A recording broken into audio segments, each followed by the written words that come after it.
NASCAR on FX welcomes you to the granddaddy of all stock car superspeedways, Darlington, for the NASCAR Busch Series. Rained out on Saturday is trying to avoid the same fate today. It's the Darlington Raceway.com 200. Hi, everybody. Mike Joy with Darrell Waltrip and Larry McReynolds. Here is the starting lineup. They are on the pace laps. We have a hurry-up start today because rain is not just in the forecast.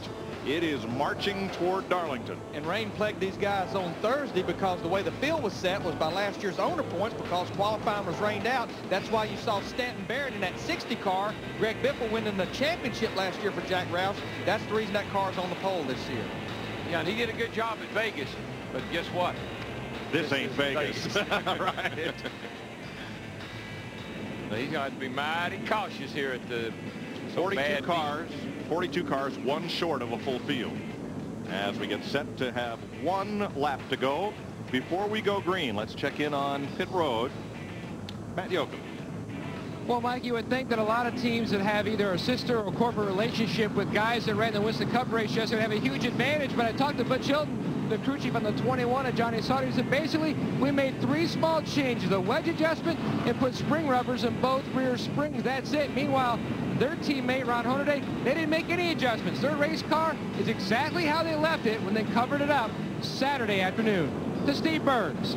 Matt, the very first NASCAR race that South Carolina native Jason Keller ever saw in person was the 1985 Southern 500 here in Darlington. That day he saw Bill Elliott win $1 million bonus. Now, if Jason Keller can win today, he won't win $1 million, but he'll get his first Darlington victory in 20 starts. Mike Joy. You always want to win at your home racetrack. Yeah, and he ran really well here last year. He had a 4th place and a 2nd place in the 4th in this race, 2nd in the fall race. So gets around there good, but guess what? He's never led here. There you see the weather. Air temperature 55 degrees, track temperature around 60. The last time these guys were on the racetrack was on Friday. The weather is roughly the same. The big difference, Darrell, is going to be in the track conditions. 400 miles of Winston Cup racing yesterday. These guys worked hard to build adjustment into their cars to be able to adjust over this 200-mile race. They're not going to have to worry about the track coming in because she's in. They actually did get on the track Saturday for one pace lap before the rain came. Only 4 bushwhackers in the field, as Matt was talking about: Jamie McMurray, Joe Nemechek, Todd Bodine, and Michael Waltrip. Real quickly, David Green, who was supposed to start 7th, had to go to the rear of the field because of an engine change. The waving of the green on St. Patrick's Day at Darlington. And Stanton Barrett will try to lead his first Busch Series lap. Got a pretty good jump there. Car looks good off turn 2. Larry accelerated hard out there. Got a little gap between he and Keller, and he just might lead that first lap. If he just don't overdrive turn 3, let that thing float through there, a little bit of brake, right around the middle of the groove in the top. Well, he's one of only 3 green cars in the field, so fittingly he should lead the first lap. Happy St. Patty's Day. But there are some greens in the field. That's right. David Green, who's in a green car. All right, Keller settles in 2nd.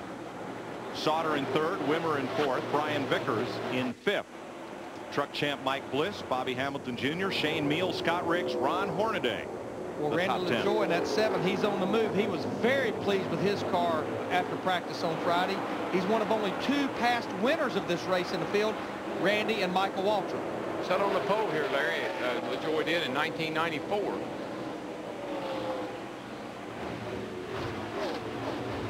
What a contrast to yesterday's race. Look how quickly this field has gone single file. Well, they had all day yesterday to watch. What happens if you don't? I tell you, a car that we're going to watch very anxiously, and so is the crew, is Johnny Sauter in that 21 car. He's in 3rd right now and hanging right in there. Crashed hard in practice. Went up and got that Darlington stripe. They had to replace the trailing arms, all the right suspension, the steering. They decided not to go to backup car. They wanted to put a bar in the right side of the car to give them a little cushion. They couldn't find a piece of tubing, so they went and borrowed their neighbor's jack handle. Mike Bliss's car's jack handle welded it in there. Those guys are still hunting the jack handle. Kevin Harvick actually stayed around today just to see how this car was going to run. A car he will be back in at, I think, Bristol next week. Yes, he will. Wimmer looking and going for 3rd place. I tell you, we talk about guys that were happy with their race car. He was happy with his. He got all the way down on the apron, had to back off. Yeah, Dale. He couldn't complete the pass. I mean, you know, Johnny Sauter hadn't raced here all that much, but that's the kind of thing that gets you in trouble. He should have lifted and let Wimmer go on, and he could have avoided any problem that may have arisen because he didn't. If there's ever been a give-and-take racetrack, Darlington is the place. And particularly going into turn one, because when the guy gets down underneath of you, he's got position on you, and he has the right-of-way, and you need to let him go. And the out of bounds here defined by the grass on the left and the concrete wall on the right. Everything else is fair game, is racetrack. But if we were talking about Scott Wimmer, they were so happy with their car on Friday, they quit 40 minutes early in that practice, parked it, put a cover on it. Yeah, well, what happened, he lost his momentum, and that's how come the 21 got away from him. Say Michael got in the wall maybe a little bit here. Ah, that's perfect. Nah, that's first time wasn't too bad. Second time, I don't know. He maybe ought not done that. We've seen that so many times in the Winston Cup race yesterday. And you call in, and the crew's waiting for you to crawl in and tell them you hit the wall. I mean, they sit there waiting for it because they know you're probably going to. Gives Bushwhacker a new meaning. True. But you have to believe Michael learned a lot yesterday. He took that backup car unpracticed and finished in the top 5 with it yesterday. Well, I talked to him there just a minute ago before the race started. He said he was going to be a real take it easy for a while and let things get strung out. But I don't like the way he beat the right side of that thing. Todd Bodine, the 92, in 10th place, racing with Hornaday and LaJoie. Have you ever noticed how he abuses that? He abuses the old dream machine, I think. Be a good time maybe let you skip in him. I'm telling you, I'm going to talk to the owner about this because he's always tearing it up and wrecking it and stuff. And I just think I could do that. I could at least do that. Slow car to the inside is Brian Weber as the field goes past. And when you're a slow car here, Darrell, it's hard to get out of the way. Woo, baby. And what happens, Larry, when you do drop down, you pick up all the debris on your tires, all the rubber, all the sand. Then when you get to the corner, the sucker won't turn, and you slide up in front of somebody. Got a smoker there going down into turn 3. Down on the apron, Randy McDonald, the bone-sucking sauce Chevrolet. That's just funny to say. Look at that. I'm waiting for him to come out with the egg-sucking sauce.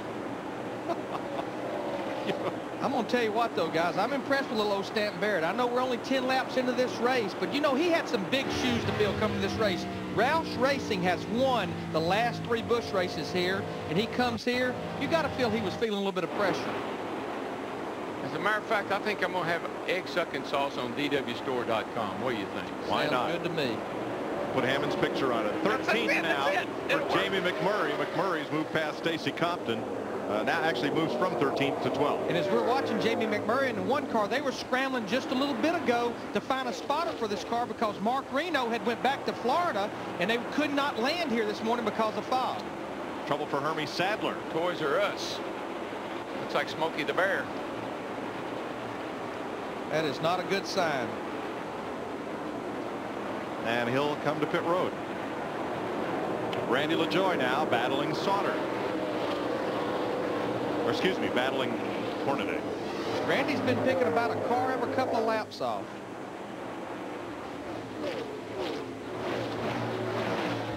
But as we saw yesterday what happens to drivers who charge too hard too soon in a run.